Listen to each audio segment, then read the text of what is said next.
Hey, what's up, guys? In this video, I'm going to address one of my subscribers' questions to me, and that was if being in juvenile detention, jails, and prisons made me racist at all. And the answer to that is yes.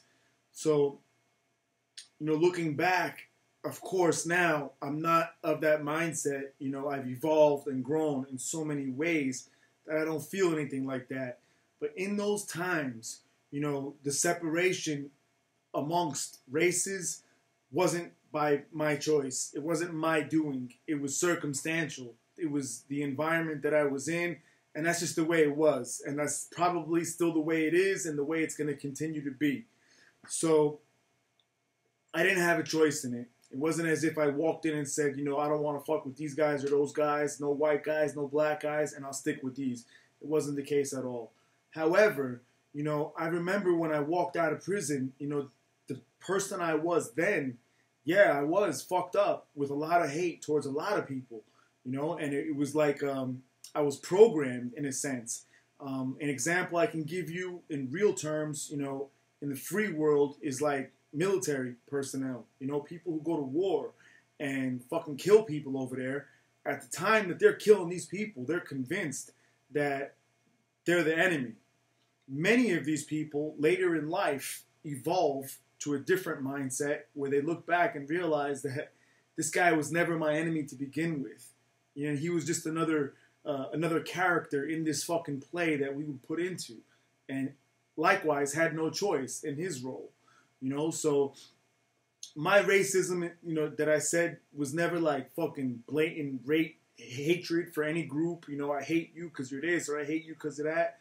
But yeah, we were divided. Unfortunately, that's the reality of jails and prisons, guys. And I'm very blessed and fortunate in the sense that, I was able to leave all that bullshit behind. Whatever adaptation occurred as a result of me being in these fucked up places where I had to become something I didn't want to be just to fucking continue on and survive in life.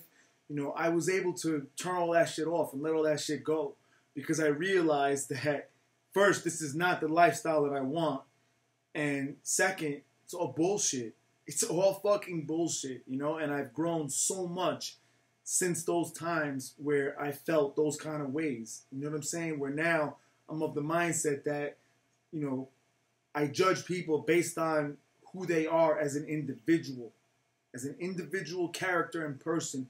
That's how I'm going to fucking judge you. So if I'm going to hate somebody, I'm going to hate them for the reasons that they themselves have given me. Never for any other bullshit, blanket, stereotype, or, anger that spills over from something that somebody else may have done to me in the past and now towards another person.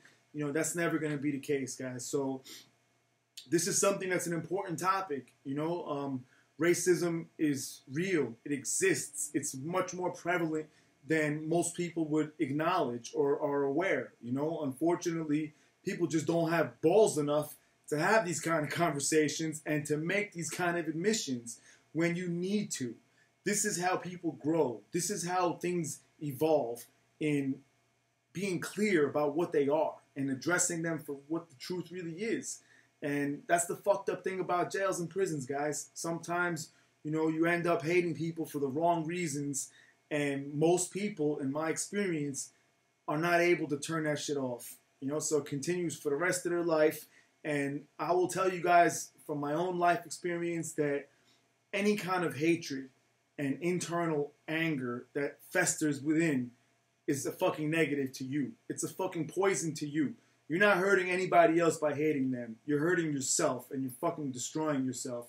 So I'm so glad again that I don't have none of that shit in me anymore. I'm cool with everybody now. And even going back to those times, I was still cool with people of all races. However, the politics of the fucking place I was in, and again, the environment, the circumstances, sometimes things were divided clearly by race. And that's the way it goes, guys. So I hope that answered the question well.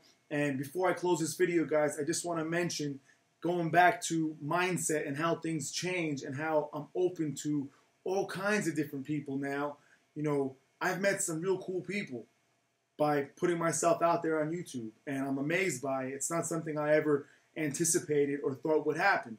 A couple of them I've actually had some serious conversations with, lengthy conversations with, and gotten to know in a sense. So one of those guys actually is a clothing designer. He works and manufactures his clothing out of Canada.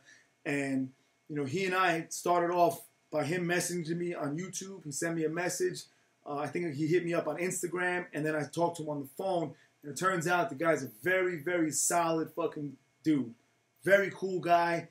And, you know, he sent me a package of clothing. I insisted not at first, and I was hesitant. And typically I would never take anything for free from anybody. But because of how cool this guy was with me, you know, I respected it and accepted it and thanked him very much for the gift. So I'm going to mention his stuff, guys. His website is mykingofthejungle.com. All right. His brand name is King of the Jungle. He makes all kinds of stuff. He does t-shirts. He does sweaters, hoodies. He does jackets. He does some custom stuff with different materials. The quality that he sent me is excellent. All right. And the guy's name is Rob Rich. So you can check him out on Instagram. Find him online. My King of the Jungle. Thank you again, bro. That was such a thoughtful thing. And guys, I don't do this shit for money for anybody. The reason I'm doing this is because this guy was real, real cool. And I respect what he's trying to do. So anything I can do to help, you got it. Thank you, guys.